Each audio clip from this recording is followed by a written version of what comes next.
एक ऐसी पीढ़ी जो ग्लोबल विलेज से कनेक्टेड है, इंटरनेट से कनेक्टेड है, एआई की दुनिया में है, उसके ऊपर जितने खतरे हैं उतने कभी नहीं थे। इसलिए पहली बात जो मैं कहना चाह रहा था वो ये है कि थोड़ा सा मुस्तैद हो जाने की ज़रूरत हम सबको है। बच्चों पे आरोप लगाना सबसे आसान काम है, तू है ही ऐसा, तू है ही वैसा। सही तरीका ये है कि हम समझे कि हमारी क्या जिम्मेदारी बनती है।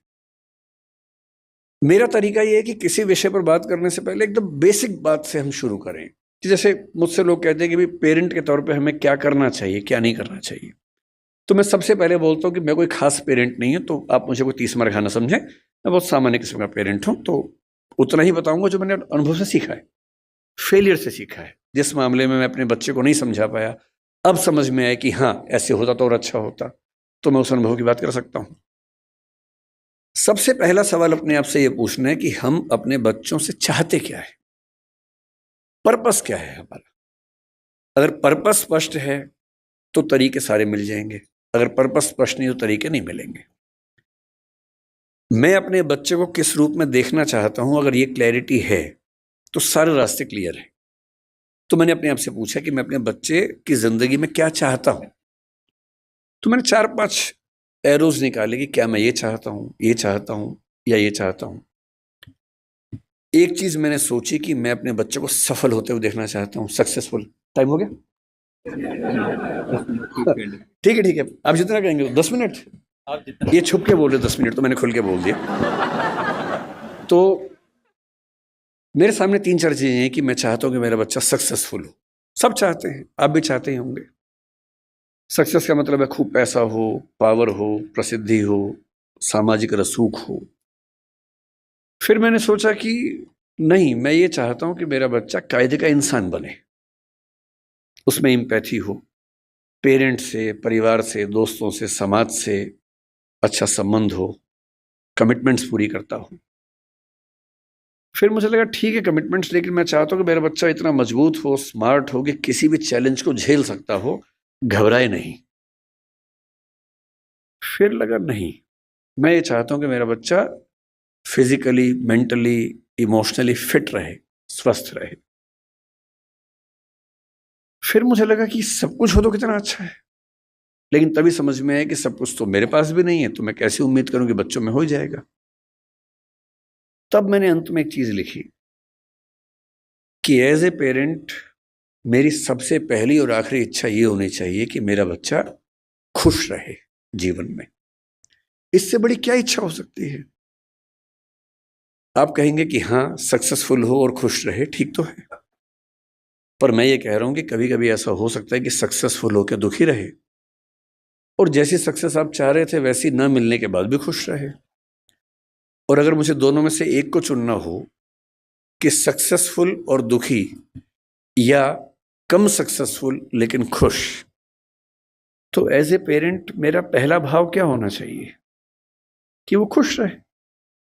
क्योंकि मैंने तो ऐसे आईएएस आईपीएस अधिकारियों को देखा है जिन्होंने आत्महत्याएं कर ली हैं, उनसे बड़ा सफल कौन होगा?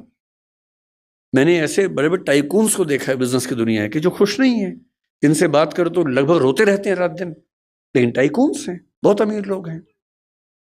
तो मैं ऐसा क्यों चाहूं कि मेरा बच्चा ऐसा हो? तो मैंने एक पिरामिड बनाया जो शायद आपके काम का भी हो। मैं एकदम क्लियर हूं, मैं अपने बच्चे से हमेशा ये बात करता हूं कि भैया मुझे सबसे पहले ये चाहिए कि तुम खुश रहो, बाकी सब सेकेंडरी है। उसके साथ हो जाए तो अच्छा है, नहीं तो मुझे तुम्हारी खुशी से मतलब है, बाकी सब बातें बात की। खुशी कैसे आएगी? खुशी इस बात से आएगी कि मैं उसके ऊपर अपनी इच्छाएं थोपूं नहीं, समझाऊं, परसुएट करूं। अगर मुझे लगता है कि वो गलत रास्ते में, तो मैं समझाऊं कि बेटा ये रास्ता गलत है, रीजन बताऊं, डिस्क्राइब करूं, उसे सही रास्ते पर लाऊं, समझ जाएगा। क्यों नहीं समझेगा बच्चा?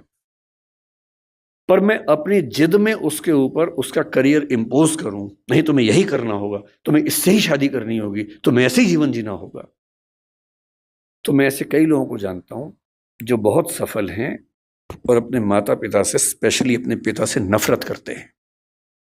नफरत बहुत भारी शब्द है, लेकिन वो नफरत ही करते हैं।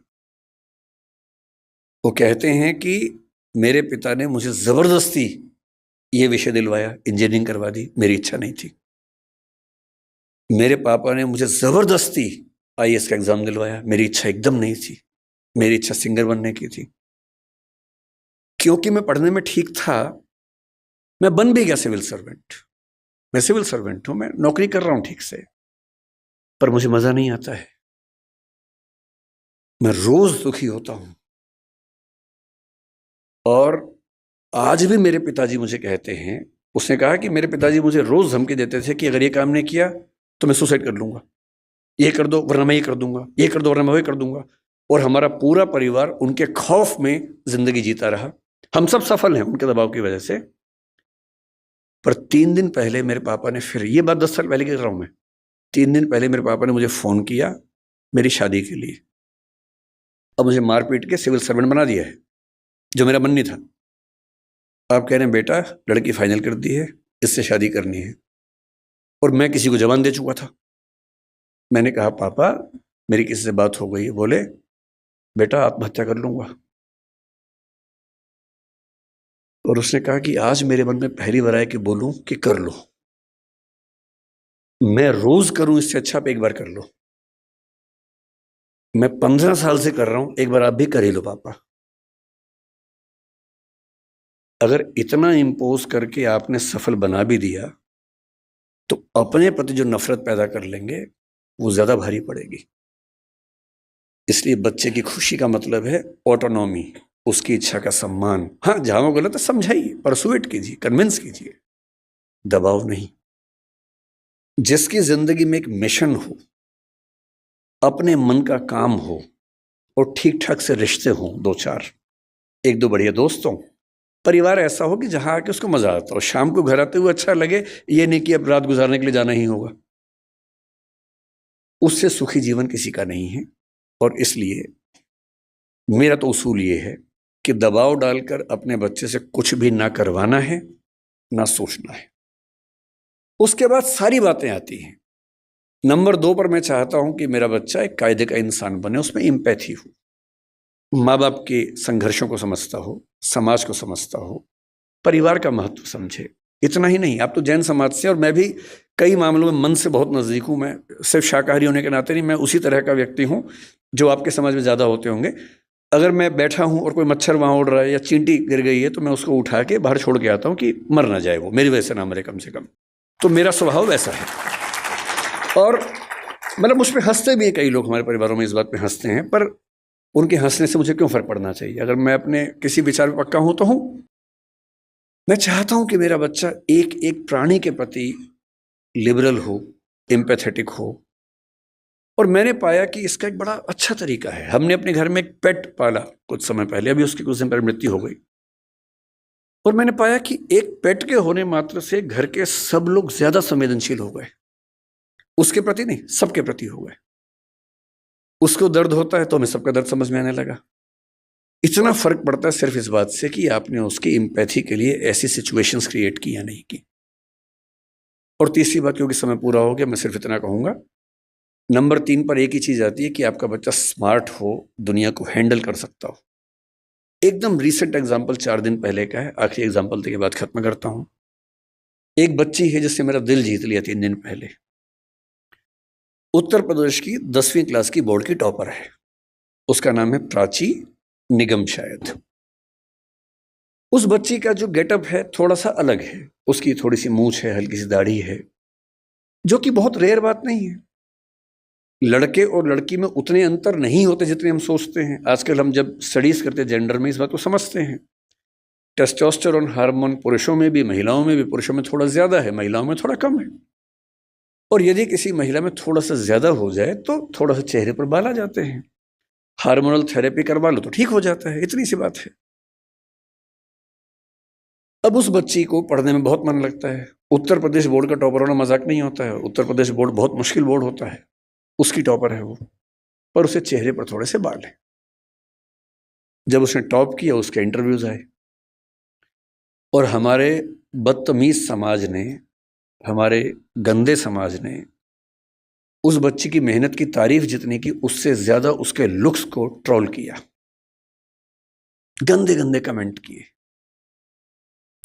और सोच के देखिए, 10वीं क्लास का बच्चा जिसकी उम्र 15 साल होगी, जो पढ़ने में इतना डूबा हुआ है कि फर्स्ट रैंक लेके आ रहा पूरे स्टेट में, उसकी मेहनत पर बात नहीं हो रही है, बात हो रही है कि उस लड़की के चेहरे पर बाल कैसे हैं। कैसा भद्दा समाज है हमारा। 2 दिन बाद उसका फिर एक इंटरव्यू आया और उसने इंटरव्यू में क्या कहा, थोड़ी दुखी आवाज में कहा कि इतनी ट्रोलिंग हुई, मुझे मेरा मन करता है काश मैं टॉप ना करती। ये हमारे समाज के मुंह पे थप्पड़ है, तेज थप्पड़ है, जो लगना भी चाहिए। लेकिन जो मैं आखिरी बात आपसे कह रहा हूं वो इसके बाद की है। उसके 2 दिन बाद फिर उसका एक इंटरव्यू आया जो मैंने कल देखा, और उसने कहा कि ट्रोलिंग हुई बहुत, लेकिन मुझे खास फर्क नहीं पड़ रहा, मैं ठीक हूं, इसी बहाने फेमस भी हो गई। और रही बात इसकी, तो ये तो जब चाहूंगी ठीक कर लूंगी, इसमें ऐसी कौन सी बात है। सोशल मीडिया की एंजाइटी हमारे दौर के सबसे बड़े खतरों में से एक है। बच्चे फोटो डालते हैं, लाइक कम आते हैं, एंजाइटी हो जाती है। और ऐसे में किसी बच्चे को लाखों लोग ट्रोल करें और वो कहे कि खास दिक्कत नहीं हुई, तो समझ लीजिए उसके पेरेंट्स ने बहुत कमाल किया होगा कि उनका बच्चा इतना साहसी है, इतने बड़े पैमाने की ट्रोलिंग झेल सकता है। अपने बच्चों को ऐसा बनाने की ज़रूरत है, और ये हम सबके साथ होना है। कल कोई ना कोई हमारी फ़ोटो आएगी बाहर, मैं तो झेल चुका हूँ कई बार, मैं तो अक्सर झेलता हूँ चीज़ों को, सबको झेलनी है। कोई आपकी फ़ोटो आएगी, 4 गालियाँ पड़ेंगी, और हम सबकी नेचर क्या है, 10 तारीफ हमको नज़र नहीं आती, एक बुराई हो सारा फोकस वहाँ चला जाता है। रात दिन परेशान रहते हैं कि ऐसा कैसे हो गया, नींद उड़ जाती है। और ऐसे में राष्ट्रीय स्तर की ट्रोलिंग को 10वीं का बच्चा झेल ले तो मान लीजिए कि ये पेरेंटिंग है जो उनके पेरेंट्स ने की है।